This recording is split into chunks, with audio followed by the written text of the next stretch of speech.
In this video, we're going to talk about the New York Giants. And again, another undrafted free agent that they signed after the draft. And his name is, see if I can get it right, Gemon Green. And he played for Michigan. And this video starts right now. Now, New York Giants, as you know, they had a mini rookie camp this past weekend. And not only did they have some of their draft picks that were there and participated, they also had a bunch of undrafted free agents, guys that did not get taken in the draft, that sort of slipped through the cracks. And one of them is, I'm saying his name right, Gemon Green. Green is listed at 6'2", 186 pounds at Michigan. He played for Michigan. He's a cornerback. He appeared in 42 games with 24 starts during his career. Green found himself, however, in unwanted headlines when he and a teammate were attacked while in the stadium tunnel by opposing players after the Wolverines game against Michigan State. Prior to the draft, there were a lot of online scouting reports of all the different players that were in the draft, all the college players that were either juniors or seniors or players that were 5-year players, and Gemon Green was one of them. I'm going to read you from ProFootballNetwork.com, and this was his scouting report prior to the Giants signing him as an undrafted free agent. Gemon Green, cornerback from Michigan. After 5 years in college, will Michigan cornerback Gemon Green be selected in the 23 NFL draft? Well, he wasn't. He was signed as a free agent with the Giants. And he's, like I said, a cornerback. According to Pro Football Network, their rookie scouting reports combine film and analytics to provide the best possible predictions for player performance. Let's take a look at the scouting report for Michigan's cornerback, Gemon Green.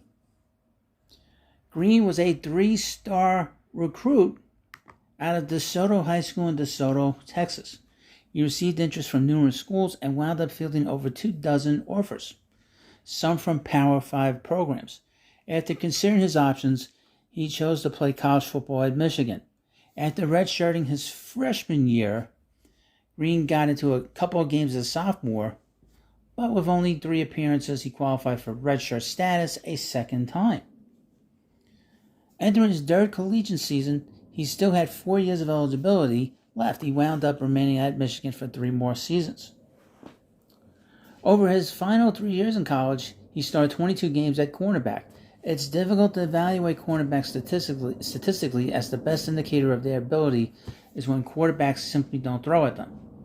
He played 42 games for Michigan. Overall, he recorded 71 tackles, 15 passes defended, and 1 interception.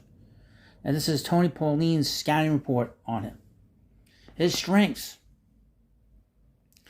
underrated corner with a solid game, tracks the pass in the air, stays on the receiver's hip out of breaks, and has a burst to the ball.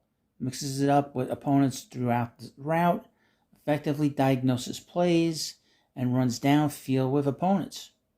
Quick closing to the action, fires up the field, and gives effort against the run, wraps up tackling.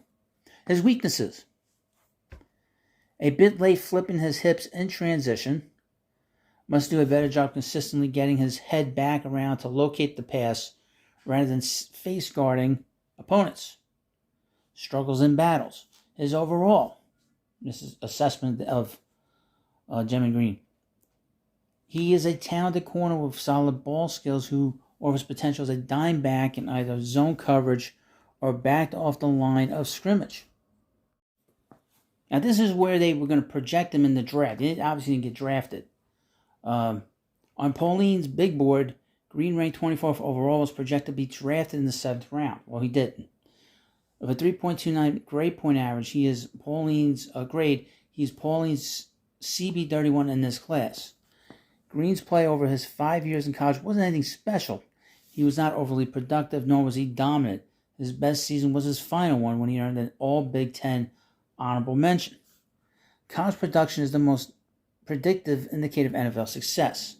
He did start 24 games total, so he has experience there. The problem is he just didn't do much to stand out during his 5 seasons at Michigan. While that doesn't preclude him from becoming a successful pro, it doesn't bode well. That's not good. The good news is that after failing to receive a combine invite, he performed well at his pro day. That may end up being the difference between Green being a late day selection and going undrafted. He was undrafted, but he was signed by the Giants.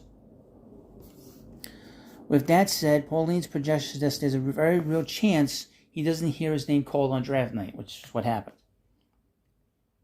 After spending 5 years in college, he was unable to do anything to really stand out. As a day 3 pick, he will be fighting an uphill battle to make an NFL roster.